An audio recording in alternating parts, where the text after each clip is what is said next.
Hi friends, welcome to Felcy Kerala recipe. நாம் இன்றைக்கி ரொம்ப டேஸ்டான ஒரு க்ரீமியான சூப்பரான பால் கொழுக்கட்டை பார்க்க போகிறோம். கேரளா ஸ்டைலில். நம்ம தமிழ்நாட்டு ஸ்டைலை விட அது கொஞ்சம் டிஃப்ரெண்ட்டாக இருக்கும். வாங்க வீடியோக்கு போகலாம். அதற்கு முதல்ல ஒரு மீடியம் சைஸ் அளவுக்கு துருவன தேங்காய் எடுத்து வச்சுக்கிடலாம். இதில் நான் கொஞ்சம் மட்டும் துருவாமல் வச்சுருக்கேன். துருவன தேங்காய் மொத்தமாக 3 கப் அளவுக்கு இருக்குது. இந்த தேங்காவை வச்சு அரை கப் அளவுக்கு கட்டியான தேங்காய் பால், அதாவது 1ஆம் தேங்காய் பால், அதே மாதிரி 2 கப் அளவுக்கு 2ஆம் பால் 3ஆம் பால் சேர்த்த தேங்காய் பால், இல்லைன்னா கொஞ்சம் தண்ணியான தேங்காய் பால் எடுத்து வச்சுக்கிடலாம். இனி ஒரு பாத்திரத்தில் 1 கப் அளவுக்கு பச்சரிசி மாவு எடுத்து வச்சுக்கிடலாம். கூடவே 1 பிஞ்ச் அளவுக்கு உப்பு, 3 டேபிள் ஸ்பூன் அளவுக்கு துருவன தேங்காய் எடுத்து வச்சுக்கிடலாம். துருவன தேங்காயில் அந்த ப்ரௌன் கலரை எடுத்துருங்க, வெறும் ஒயிட்டை மட்டும் சேர்த்துக்கோங்க. கூடவே 1 டீஸ்பூன் நெய், 2 டீஸ்பூன் அளவுக்கு சீனி சேர்த்துக்கிடலாம். சீனி கண்டிப்பாக சேர்த்துக்கோங்க, இல்லைன்னா நம்ம பால் கொழுக்கட்டை பண்ணும்போது க்ரீம் நல்லா டேஸ்ட்டாக இருக்கும். உள்ள அந்த கொழுக்கட்டை கொஞ்சம் டேஸ்ட்டு கம்மியாக இருக்கிற மாதிரி தோணும். அதனால் சீனி கண்டிப்பாக சேர்த்துக்கோங்க. இனி இதை எல்லாத்தையும் நல்லா கலந்து விட்டுக்கிடலாம். இது கூட நம்ம கொஞ்சம் கொஞ்சமாக நல்லா சுடுதண்ணி சேர்த்துக்கோங்க. சுடுதண்ணி சேர்க்க அப்பப்போ கலந்து விட்டுக்கோங்க. சுடுதண்ணி வச்சு நீங்கள் மாவு பிசையும் போது தான் அந்த மாவு உடையாமல் நல்லா சூப்பராக வரும். இதே மாதிரி கேரளா ஸ்டைலில் உங்களுக்கு ரெசிபி பிடிக்கும்னா இந்த சேனலை சப்ஸ்கிரைப் பண்ணி வச்சுக்கோங்க.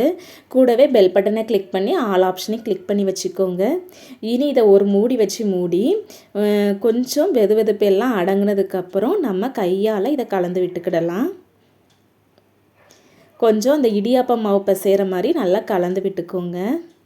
இது ரொம்ப தண்ணியாகவும் இருக்கக்கூடாது, ரொம்ப கட்டியாகவும் இருக்கக்கூடாது. தொட்டு பார்க்கும்போது நல்லா சாஃப்டாக இருக்கும். இனி இதை சின்ன சின்ன பீஸாக உருண்டையாக நம்ம பிடிச்சு வச்சுக்கிடலாம். ரொம்ப சின்ன பீஸாக நீங்கள் ஒரு கோழிக்குண்டு அளவுக்கு நீங்கள் பிடிச்சு வச்சுக்கோங்க. எல்லா மாவுமே சூப்பராக ரெடி ஆயிடுச்சு. இனி கொழுக்கட்டை பண்ண ஆரம்பிச்சிடலாம். ஒரு பாத்திரத்தை அடுப்பில் வச்சுட்டு நம்ம எடுத்து வச்சுக்கிற தண்ணியான தேங்காய் பாலை சேர்த்துக்கிடலாம். கூடவே 1 டேபிள் ஸ்பூன் அளவுக்கு பச்சரிசி மாவு சேர்த்துக்கோங்க. இனி இதை எல்லாத்தையும் கட்டி விடாமல் கலந்து விட்டுக்கிடலாம்.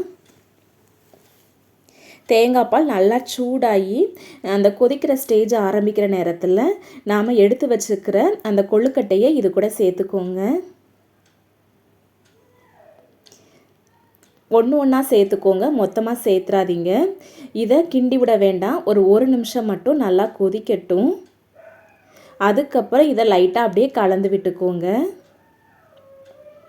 உடனே நீங்கள் கரண்டி வச்சு கிண்டுனீங்கன்னா அதில் உள்ள அந்த உருண்டை எல்லாமே உடைய ஆரம்பிச்சிடும்.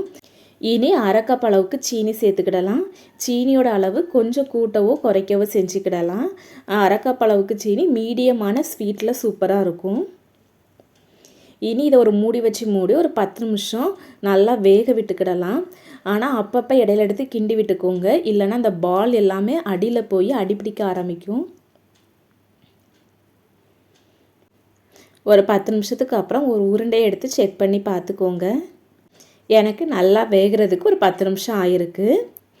இந்த நேரத்தில் அரை டீஸ்பூன் அளவுக்கு ஏலக்காய் தூள், நாம் ஏற்கனவே எடுத்து வச்சுருக்கிற அந்த அரை கப் அளவுக்கு நல்லா கெட்டியான பால், இது ரெண்டையும் நல்லா சேர்த்துக்கிடலாம். கெட்டியான பால் சேர்த்ததுக்கப்புறம் ரொம்ப கொதிக்க விடக்கூடாது. லைட்டாக கொதி வர ஆரம்பிக்கையும் நீங்கள் அடுப்பை ஆஃப் பண்ணிடுங்க. ஆனால் அது வரைக்குமே நீங்கள் லைட்டாக கிண்டி விட்டுக்கிட்டே இருங்க, இல்லைனா பால் திரைய ஆரம்பிக்கும். சப்போஸ் நீங்கள் மண்பானையில் பண்ணினீங்கன்னா அடுப்பு ஆஃப் பண்ணதுக்கப்புறமும் ஒரு 2 நிமிஷம் நல்லா கலந்து விட்டுக்கிட்டே இருங்க. அவ்வளோதான், சூப்பரான ஒரு ஸ்வீட்டான ஒரு பால் கொழுக்கட்டை சூப்பராக ரெடி ஆயிடுச்சு. இந்த ரெசிப்பியை கண்டிப்பாக உங்கள் வீட்டில் செஞ்சு பாருங்கள். எப்படி வந்துச்சுன்னு கமெண்ட் பண்ணுங்கள். இது போல் கேரளா ரெசிபி உங்களுக்கு பிடிக்கும்னா இந்த சேனலை சப்ஸ்கிரைப் பண்ணி வச்சுக்கோங்க. கூடவே பெல் பட்டனை கிளிக் பண்ணி ஆல் ஆப்ஷனை கிளிக் பண்ணி வச்சுக்கோங்க. தேங்க்யூ.